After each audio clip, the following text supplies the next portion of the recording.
Episode 6. What? Yeah, we're on a roll. We're really We're on on a number 6 roll. already? We're on a roll. This is all about the great pivots, all the pivots, the pivot party, the time in our lives where we thought we had finally figured everything out. We had all this stress of opening up the cafe. We open up the cafe. And Wait, I'm I'm not there yet. Okay. We open up the cafe and it's all of our wildest dreams. I mean, the thought that we had that we weren't going to have to work full time was ridiculous, Right, which now we know makes no sense. But so you and I are behind the bar, behind the, you're cashier, I'm barista. We're working. We have a small but mighty team. We're just one shop, mom and pop shop. We're greeting every single customer. We're Right. high-fiving, hugging. We had 2 registers, remember? At first, So yes. busy. But we're making all those early day connections. We have, 17 events, in 4 months. The place is bursting at the seams. We're just still trying to figure out our business model. Like the cafe is doing really great. The market, as well as intended as it was, as important it was to our ultimate mission, was fading. not doing very well Right. financially. And we were having to have these tough conversations so early about were we going to be able to keep the market open, because the cafe was doing well, but not people don't understand What well is. people don't understand, if you take just hypothetically, you have a cafe that's making $300,000 a year. That sounds like, oh, they must be making so much money. It's $300,000 a year. But most people don't realize that most food service businesses are netting a profit of somewhere between 5 and 10% max, right? So on that $300,000 a year, 10% profit is $30,000 a year. That's not enough to pay yourself as a owner, a salary. And we weren't paying a salary. We weren't paying ourselves a salary, but people don't understand that often you work for your business and you make less money than you some would of your employees. But go ahead.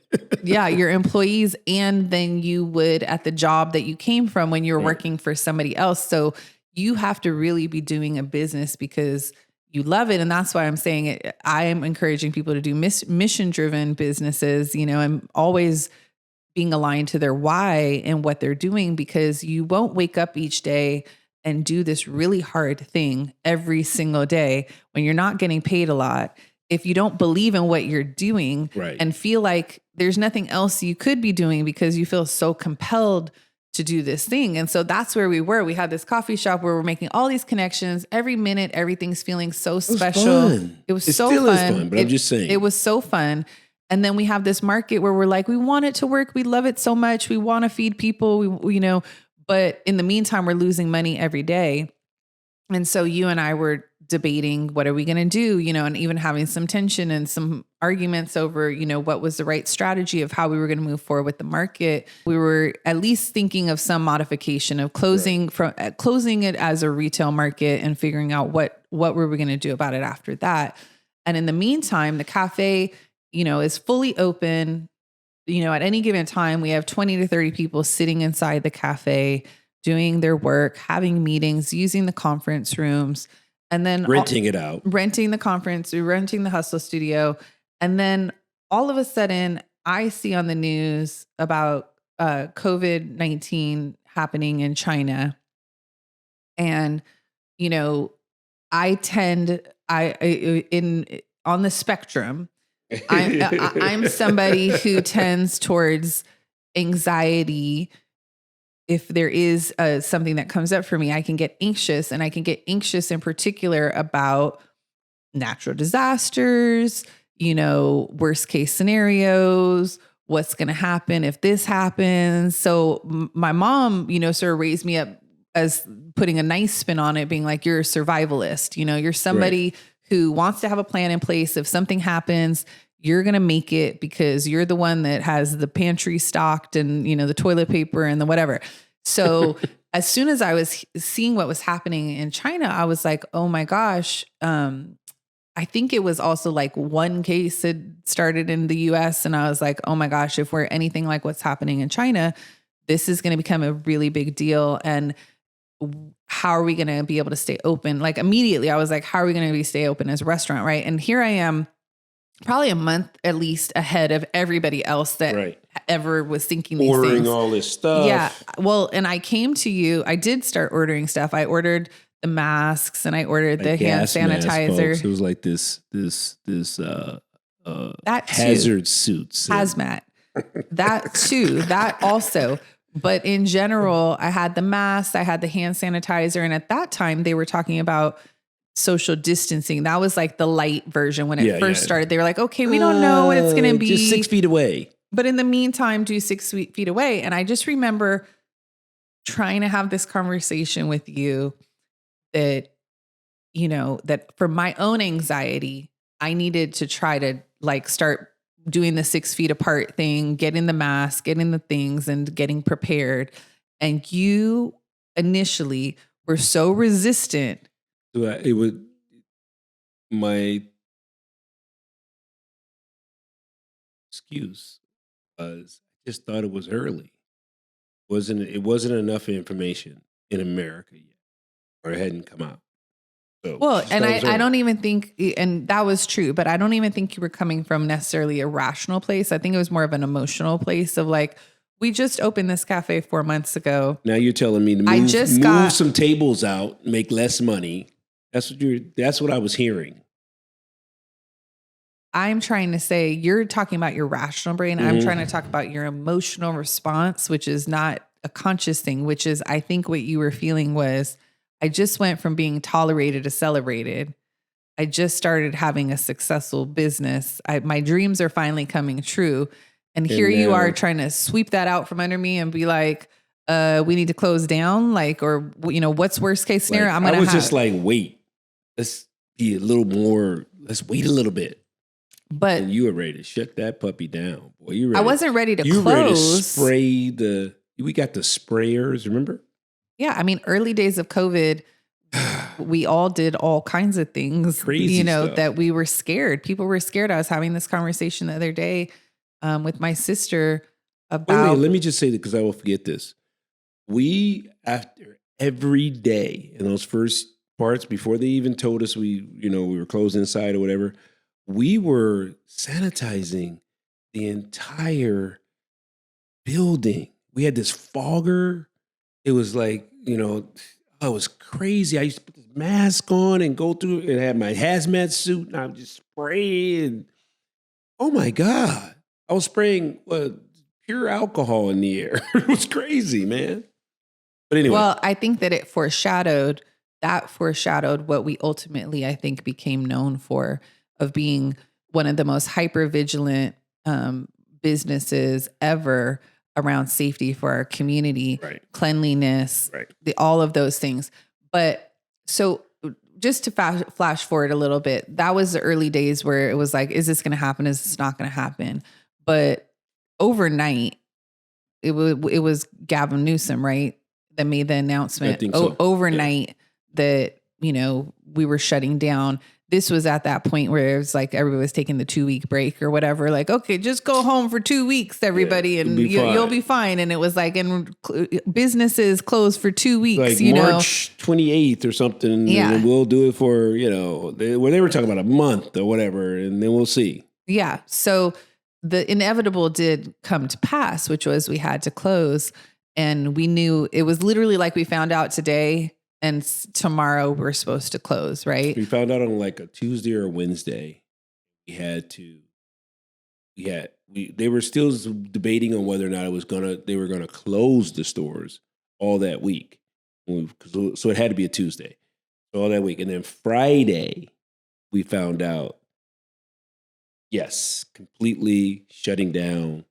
No one's coming inside to your stores. And we were just like, what? Right. And then you and I can't even remember. It's so weird. I mean, it's not weird, but I can't even remember the conversation or whatever, because I think we just went into such like rapid action mode. But what can we do? What can we do to not lose the momentum that we had gained? and not completely close. Like if we had completely closed our doors and we weren't selling anything and we weren't available to the community at all, like that would have been crazy for us. Like we had our whole life savings. We were leveraged. We were in debt. We had all these things that we had done to get to that point. So we basically had to pivot immediately. And I think because we had the experience of already losing it all in a business venture and then building ourselves back from nothing and learning all the lessons along the way, that when this happened, there was some weird, like calm, panic, but no panic. Calm in the storm. Yeah, a little we were bit. Just like, all this shit's going on around us, but we're going to figure it out. We got to do something.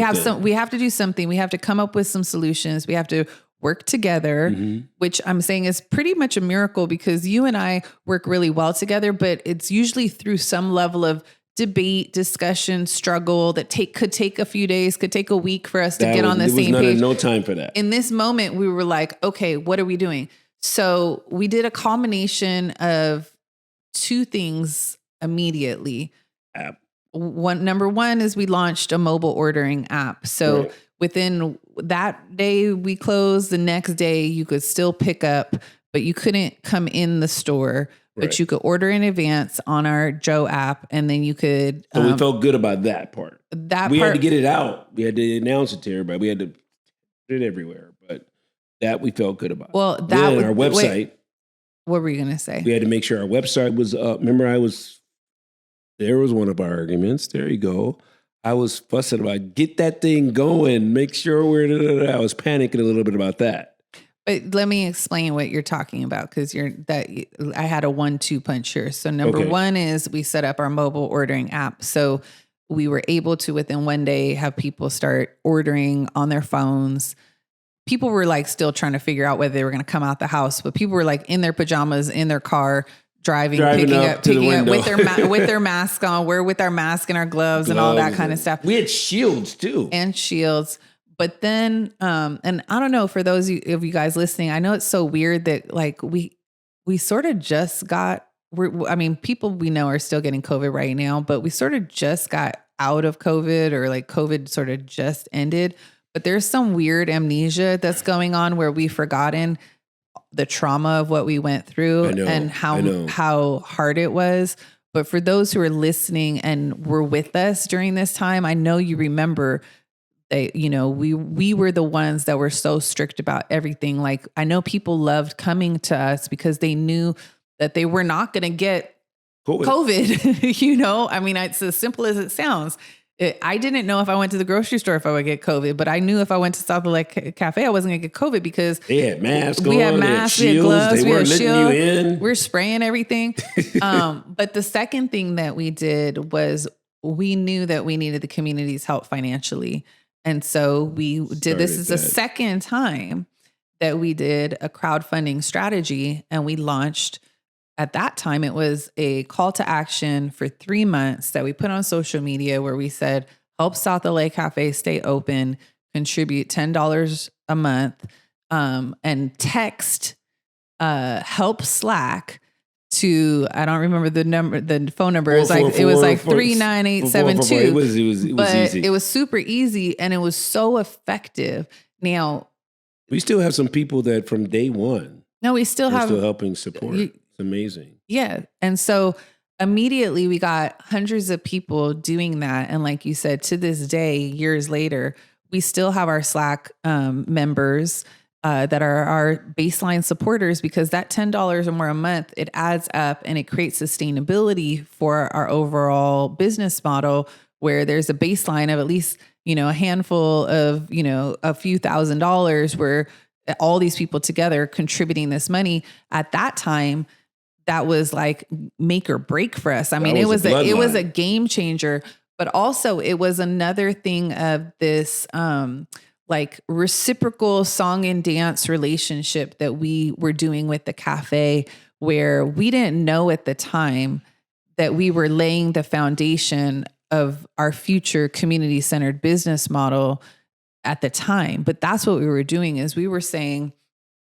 we know that you value us, and we know that we've built that trust with you, that you know who we are and you like what we're doing. And we want to very quickly too. Remember, and we want to open 4 months. Yeah, but it was the whole year before that is what I'm saying. It's about consistency of connection with people and being authentic and aligned, because we day in and day out would post on Instagram. We talked to them. We had a relationship. Once a week, we would send our newsletter, an email, and let them know what we were doing. We had a relationship. When we closed, we communicated exactly what was happening, how they could order. Right. And then we went to social and on those emails also and said, we need your help.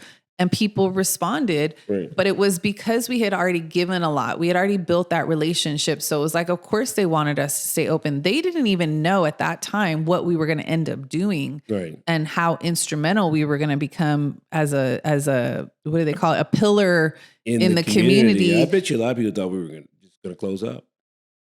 I bet you that. Like, much as they wanted it to succeed, I mean, that's tough.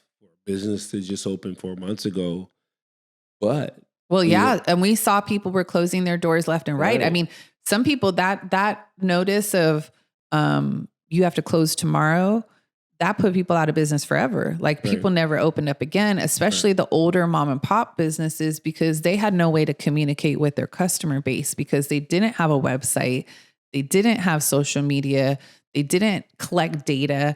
So when everything crashed, they couldn't tell people we're open on Thursdays now, or we moved to the church down the block. Come find us over there. You know, people would just come to their favorite spot, see the sign, they're closed, and be like, oh, that's sad, you know, and then now they're moving on and they're finding somewhere else. So this was our second crowdfunding initiative that we took to the community, where the community really rallied behind us and supported us. I remember the first night watching people sign up. It was fun. It was the first fun. night we launched it. It was fun. And then we put out a graphic on social media also, where we were able to list every single person's name. Yeah, it was cool. Why don't we do that? We should do a thank you month like that. And Thanksgiving. Thank you. Wow, let's do that next week. Are you going to do that? Hey, when I say let's do that next week means, Celia, tonight, when you finish recording the podcast, please go find all the names of all the people. Please create a graphic. Please put it on. We have a team that can help you with that. So Celia, please get the team on that. Yeah, thank you. Exactly.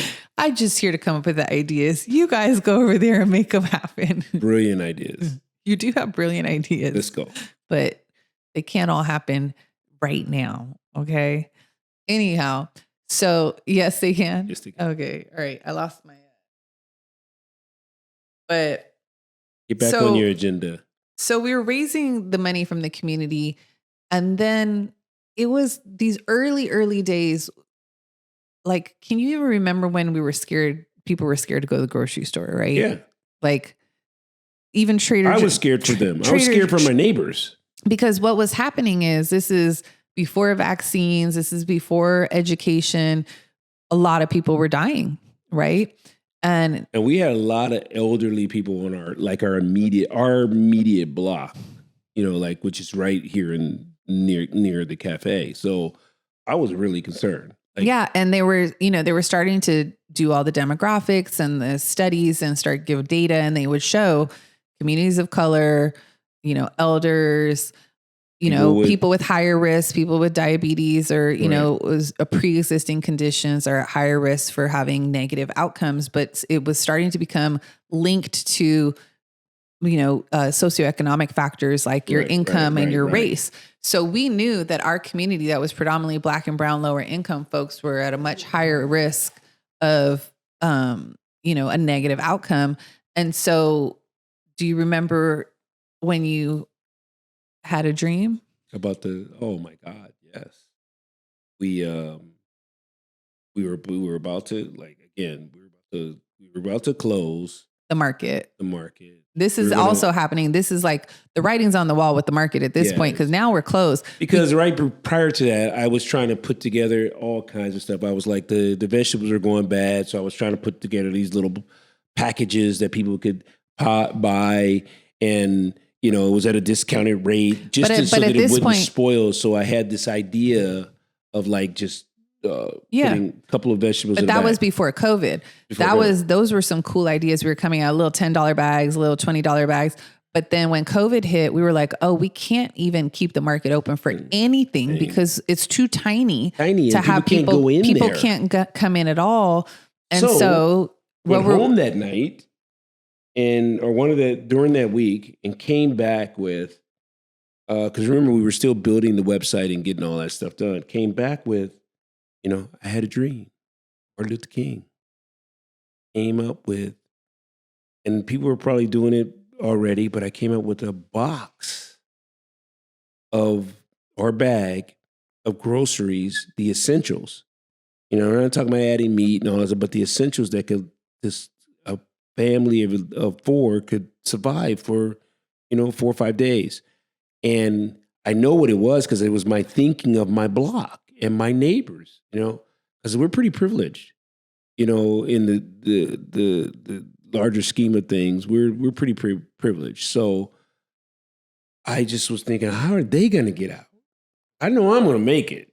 How are they going to do it? So I think with all that thinking, it came up. That's why that dream manifested the way it did. And then I handed it to you, and you came up with the beautiful packaging and how to do it and how to market it. This is another business tip that I want to share to people. This is very hard to have a partner in life or in business. So you and I don't generally tell people run and go partner up. Right. However, having a partner can be helpful, especially if you are different in your skills, because sometimes there's a partner that maybe is like a little bit more of a lead in like the creative and the vision and the inspirational kind of ideas, right? And then you might have one of the partners that's stronger in the skill set that's like, okay, let's make that idea even maybe better. And then like, let's ground it into actually putting it into form. So you and I often function in that capacity where, and as people are already hearing in this podcast, we were like, let's do this, but you do it, and so it was a little, I don't want to know how you do it. Yeah. So it was a little bit of that where you were like, Celia had this vision of let's put dream, but go ahead. The vision dream. Yes. They heard it the first time or the second time and the third time, but I was just putting it in a different capacity. You had the download of the dream, but then the vision was let's put this bag of groceries together so that our community didn't have to go far away. They could get it from us and they could just literally get it and we'll have it already ready. And it's not like shopping. It's not like, oh, get this, get that. It's like, no, these are the 18 things that come into this bag and you can just come. But what I realized is you told me the idea. I was like, that's great. I'm seeing other people do this. That doesn't mean we can't do it also, but I'm seeing that this is a thing. Right. It doesn't really exist in our community, but it does on the West Side, right? Right. A lot of people were shifting into commissaries and prep kitchens and making people meals and all that kind of stuff. So doing grocery bags was one thing, but what they didn't have was a hook that made people want to give, right? And so we came up with you can buy a bag or you can sponsor a bag. And then it was, now it's $50 a bag because of inflation and food costs, but it was $35. And we didn't really plan out the whole business side of it. It was just whatever trying to get people fed. And we just wanted it to be at a price point that made it accessible. So it'd be $35, buy a bag or sponsor a bag for a neighbor in need. And what happened though was it was at a time in history that's what I'm saying. It's like we couldn't even have imagined that COVID would actually make us, right? Like cement us as this fabric of the society, of this like iconic organization in the community, because of the fact that we decided this exact idea that you had this dream. And then I came up with the buy a bag or sponsor a bag. And then there was a worldwide racial reckoning and awakening because of George Floyd's murder that obviously shaped the whole world at that time, where we had struck this chord where we had this idea of doing grocery bags. We wanted it to be something people could access. We wanted it to be something that people could give money to. Right. That's when you came with the whole fancy idea of sponsor or buy a bag or sponsor a bag, for your neighbor. All that stuff was on our website. It was all set up. We were ready to open up on Monday. So Saturday we came in and tried everything, like tried the app, and it was working okay. And then so we said, okay, Sunday we're going to take off and get ready for Monday. It all geared up for Monday. So we were relaxing. I'm in bed. It's about 4:30 in the morning on a Sunday, day they were taking off. And my phone is going nuts. Remember? It was going crazy. And I said, oh, Sprint. Sprint's no longer with me, so I can say that. Sprint. It must be they're tripping again. So I took the phone and I turned it off. The next time I woke up was about 6:15, 6:30 a.m. And it was going, I heard this dink, dink, dink, dink, dink on the Apple. The thing that, the sound that you hear when you hear email on the Apple computer, whatever that is. Okay. Little plug for Apple. And I looked over and there you were sitting up in bed with your hoodie on. You had your South LA hoodie on, ready to roll. And I said, babe, this is our day off. Turn your computer off. What are you doing? Let's go to bed. And you flipped around and showed me what was on your screen and what you were looking at. And we were on the cover of the LA Times. I'm not talking about the food section, restaurant, back in the page, whatever. I'm talking about, Obama won the presidency, Lakers won their 16th championship or 17th. We were on the front fold, our cafe of the LA Times. That's world what is subscription distribution is around the world. Did you know that? And so those beep, beep, beep, beep, beeps were people actually doing what you had just come up with, ordering groceries for their neighbors, sponsoring. There was a few that were buying it for themselves, but that was small in between. But the majority of them ended up being people sponsoring. And there was 50, 60, 70 orders. It was insane. And now we had to get back. And I'm thinking, oh my God, we got to make those groceries. So. And at the same time, it was also right around the time of George Floyd's murder, where people all around the world were waking up to their own racial reckoning and feeling like how could they give back? How could they be a part of the change? Some people were going to protest. Some people were doing, what do they call it? Performative social media posting. Right. Some people were looking to volunteer. Some people were looking to contribute. And so because we had this hook where we had this visibility, people were seeing us all around the world. And then there was this hook where you could, buy a bag or sponsor a bag. It made this super easy lift for people to say, I'm not from this community, but I see this couple there. They're doing this good work. They're on the front lines. They're in a community of people that are oppressed. I'm trying to do my reparations work that I can to try to give back to make change. And so, like you said, we started getting this influx of people sponsoring grocery bags. We had so many donations that then we needed to fill the bags, and then we need to fulfill the mission of distributing the bags.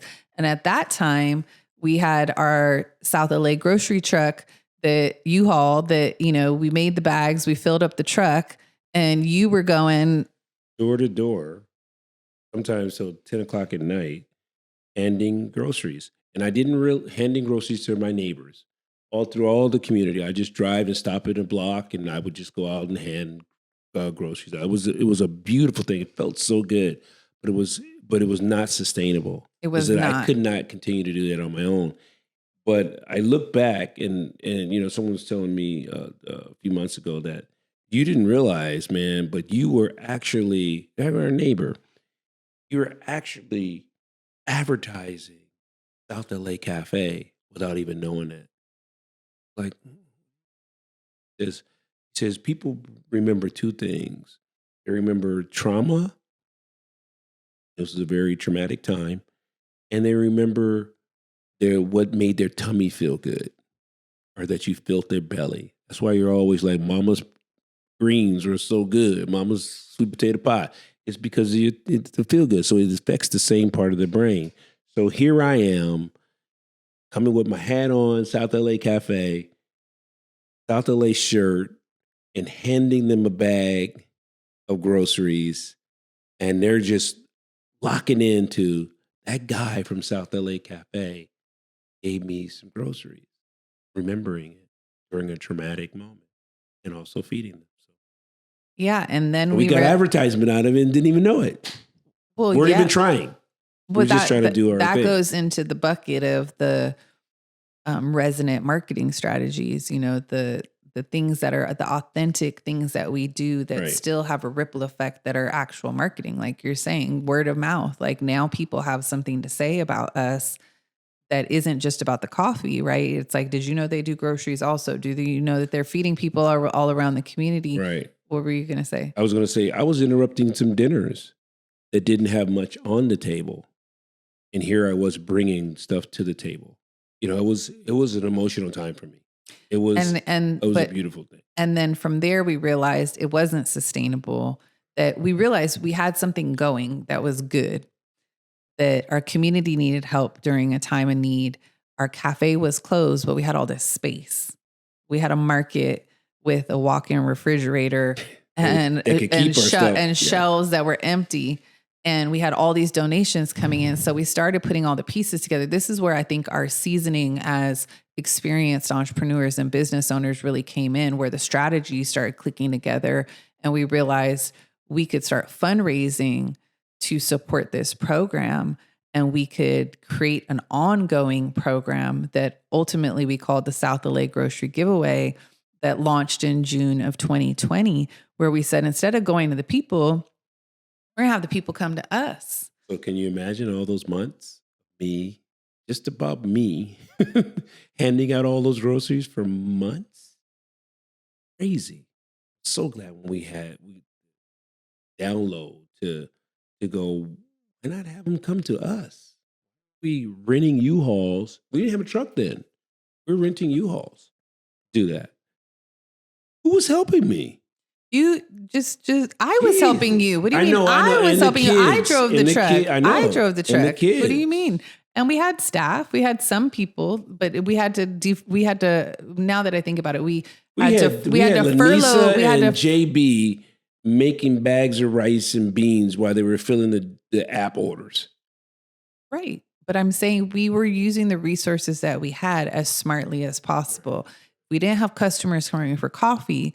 We had our staff preparing the grocery bags, but then we realized it wasn't sustainable because those donations were great. But when the donations dried up, we needed to still feed people, still needed food. So how do we create an ecosystem, an engine behind it where this became a sustainable program? And so we went and we pitched a 30-day pilot program where we would feed, 600 people, 150 people a week, or 150 households a week. Right. We know now that each bag actually reaches an average of about 4 to 5 people per bag in terms of a household. But the bags, we started with about 150 bags a week, 600 bags in a month, and we wanted to do a pilot program, and we got that sponsored. We were giving out about 150 bags a week. We got this pilot program for funding for the first month to just show that we could do this distribution and create a model that worked, right? And so we utilized this funding to show proof of concept. And we found immediately that it worked. There was a demand, there was a need, there were lines around the block. Well, people started saying, well, I don't have a car, remember? And so we said, okay, we'll have walk up also. We have walk up and drive.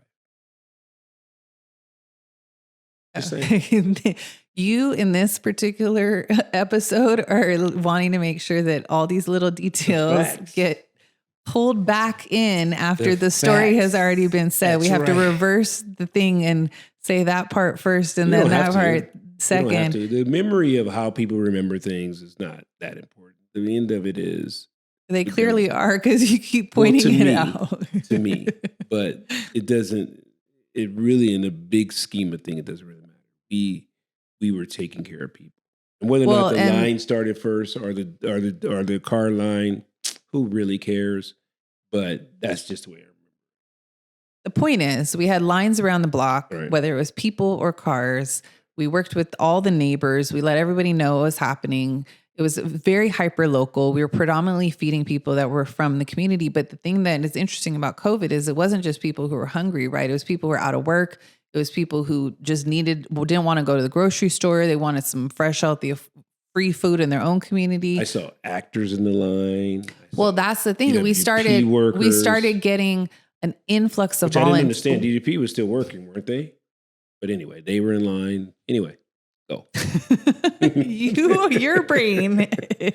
I remember, man. But I wanted to tell you about the volunteers. Yeah. The volunteers. We started getting an influx of volunteers that many of which we still have to this day that were like our day ones, but primarily from actors, people who were in the industry, writers, actors, directors, artists, people that were shut down. People that were out of work were coming and volunteering with us. And so we had these amazing volunteers. And so we had our community members.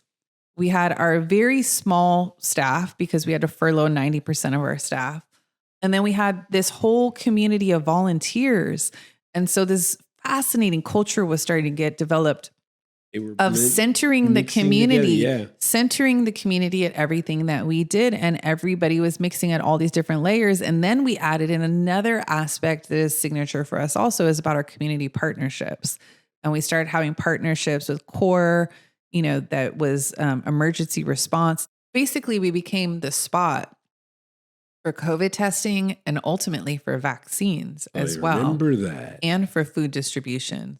So for at least 2 years of COVID, we were probably the leading community org that was providing all of those services. People were coming from all over too. That it was a beautiful thing. I mean, all over our community, which was great because some of these places that you signed up for the thing online, remember that? The lines were full of people that weren't even from the local area. We became a community center. Yeah. And the community centered business model was really born through COVID because what we thought was, okay, we can't have them come in and have the regular coffee shop life, but we can build upon the relationships that we have and create access to everything that the community needs. What do they need right now? Yes, of course, they'd like to gather, but we know they can't do that. But they need food. They need health, Remember we were putting tissue in the grocery giveaway. Toilet paper. Toilet paper. There was a shortage of toilet paper, which is insane. Yeah. That people were buying up so much toilet paper. It's like people were buying 5 years worth. It's like, please, what are you going to do with that in your house? But they were not leaving enough for the people local. And we launched our patio. We launched our patio. We didn't even really say that, but that was one of our big pivots too. We were the first people to apply for and get the permit to be able to have in Los Angeles, outdoor dining, right? The alfresco dining permit. The first people, the mayor at the time, Mayor Garcetti, came and did a press conference at our cafe. Because you were sitting, but the moment to open the submit, you were saying, submit. I remember that. You're like, submit, 8 o'clock, boom, went through. And we were number one. And the city gave us some funding and support to be able to set up our outdoor patio space, which we still have to this day. We call it Slack Patio.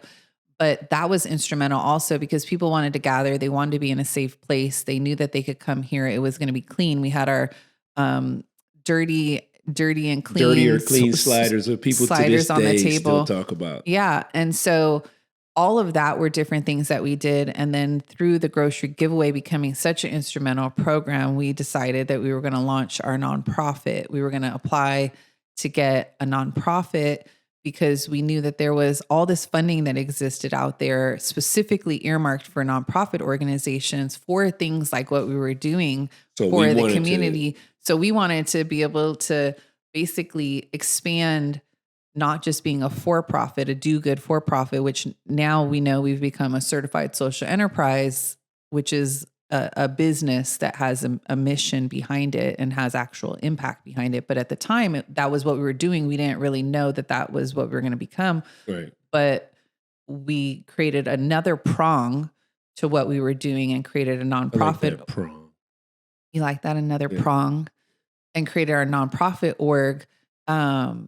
And that way we were able to go after sponsorship from corporations and, grants and foundations that were specifically looking to give to nonprofit organizations. And our signature program that we had to offer to them was our grocery giveaway that had all of this impact. They could come in and do it themselves, help put together, companies were coming out. And they'd sponsor us, and then they would bring their employees all masked up and gloved and sprayed down with the fogger. But they would come in and prepare the groceries for the community. So it became an event.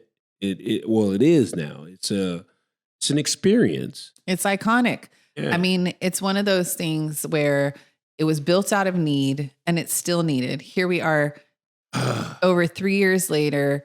I don't even know what week we're on now, 190 weeks or something like that. Close to 190. We fed over Do the math, people.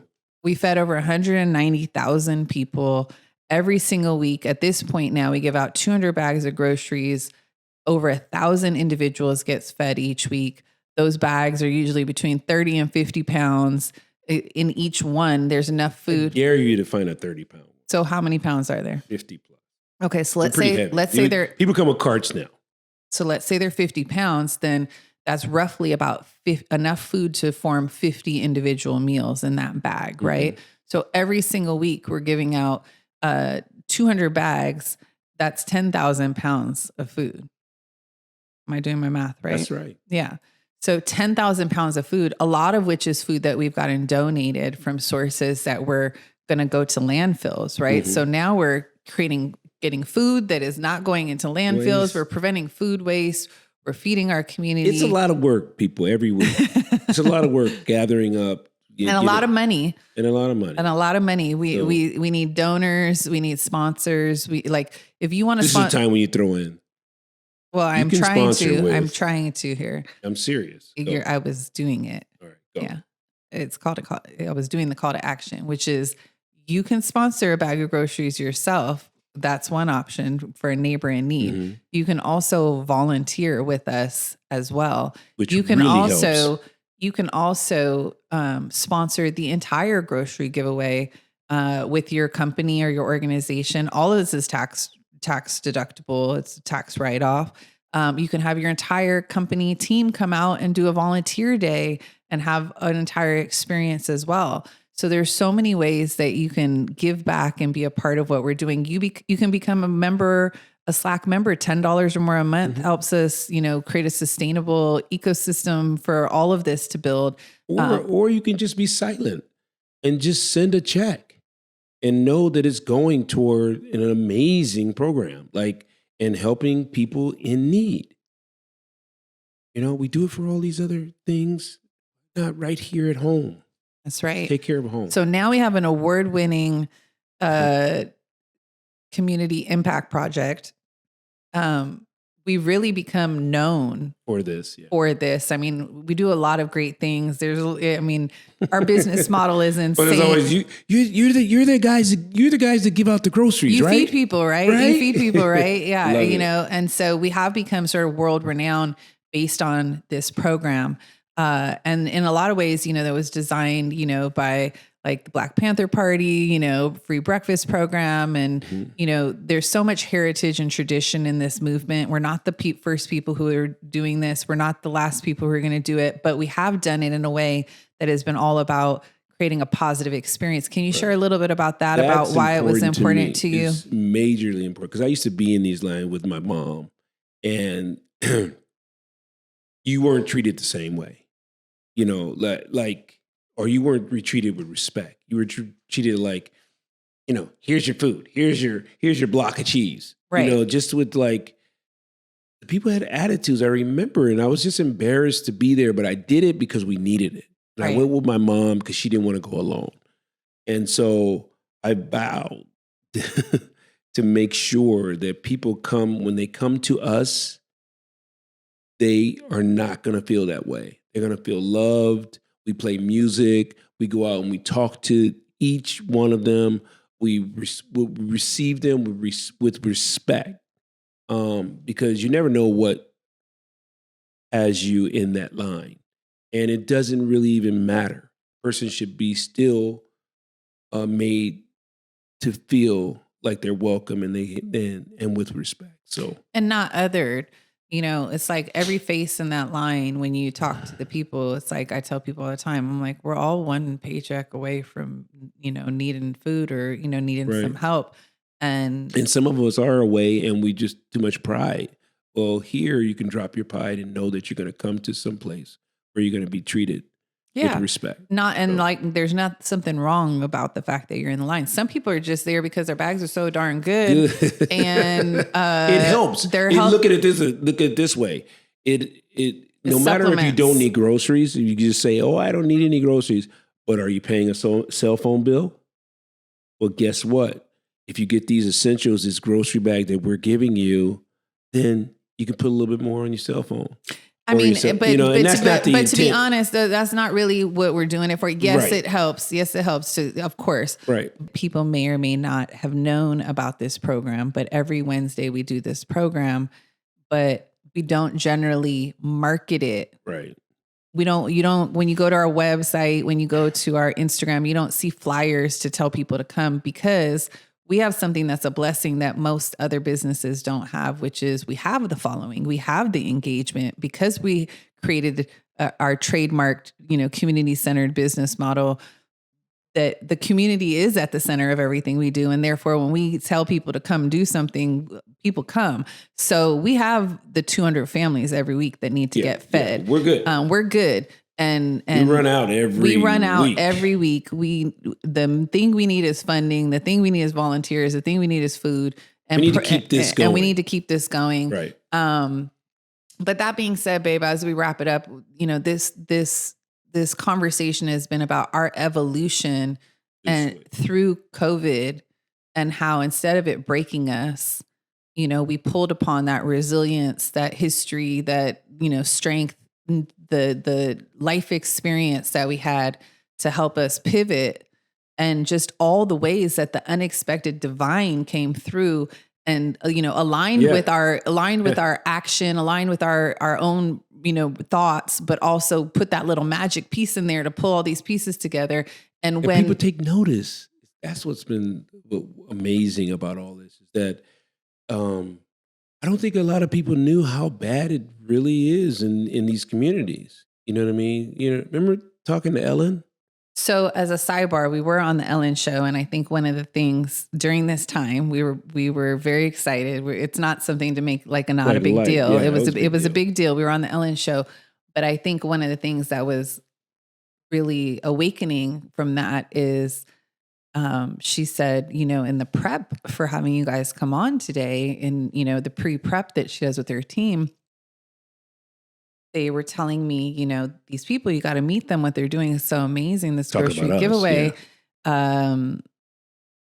It's all about fighting food deserts.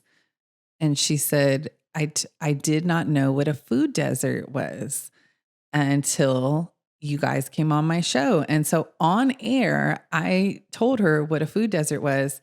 And it was this amazing moment where we had this real, for me, it was an amazing moment for me, for us, where I had this realization, if Ellen, who is in Los Angeles, who's on this in touch, which is pretty much, I would think. She's on a show. She's in contact with 1 million people, probably a super intelligent person, right, has no idea what a food desert is, then, you know, we really have a problem, right? We really have a problem. And the work we're doing is so important and so valuable.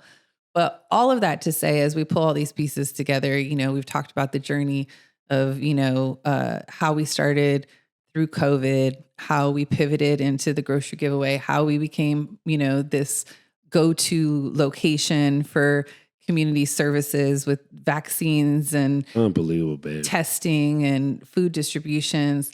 What would you say your key takeaways or key lesson you have to think of through all of that you would share with somebody else? If you were to say, from this time, I learned this. What I learned from this is like, don't stop doing for your friends, or not friends, but your neighbor. Because that would be your friend too. And that's all that we were doing. We were thinking about our neighbors. We were thinking about our neighbors, how they're going to get their vaccine. We'd gotten ours, right? Remember? So how were they going to get theirs? So we're going to bring it to them. Testing. We couldn't get testing where they made it. It was so hard for our community to get tested. Right. So we brought testing to them. Right. You know what I mean? It was just do for your neighbor. That's what I get out of it.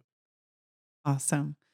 Yeah, I think there's so many things that are coming to mind. I'm trying to debate which one's the most important lesson on my brain. But I think that what comes to you first?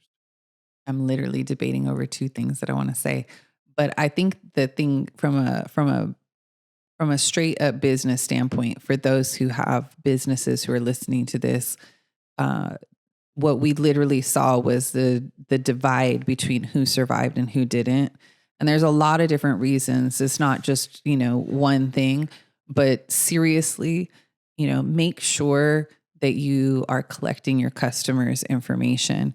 And this means, oh my God, that's a good one. Yeah, seriously, like, yes. But I mean, in the form of their email, like they're something that is proprietary towards you. So like when people come to our cafe, when we close the transaction, we ask them would they like to give their phone number so they can sign up for our, you know, customer appreciation point program.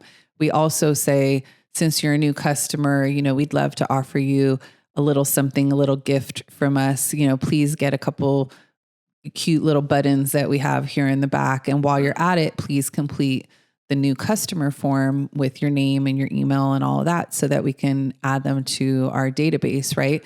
The average person does not want to give another person their email, their phone number, anything, right? So one of our strategies has always been to make it easy for them to do that. And therefore we give them something in exchange for it.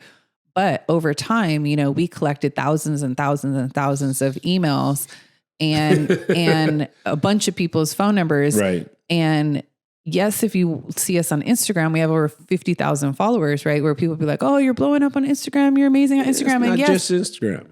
But the thing about it is we don't own that. Right. Instagram can shut down today. And guess what? We have no way to get in touch with our people if we didn't already have their information. So the fact that we independently have requested and collected emails and phone numbers means if something were to happen to this location today and we were opening up at another location tomorrow, we can contact everybody and say, come find us tomorrow. And you know what? We probably would make it. But the mom and pop that did not have a website, that did not have social media, that had not collected people's information did not survive. And we saw it time and time again. I mean, it was one after another. One after another after another. Babe, I didn't think about that. Is that, yeah. Yeah, we're together. A neighbor and collecting their information. Damn. That's all they need for today. Well, we got more gems coming. Yep. Stay tuned. Stay tuned. All right. Episode 7's coming. Episode 7. Hey fam, if you're hearing this message, you've listened to the entire episode of the In the Mix podcast. And for that, we want to thank you from the bottom of our hearts. We hope you enjoyed this new episode. And if you did, please take 1 minute to hit the subscribe button to catch all future episodes.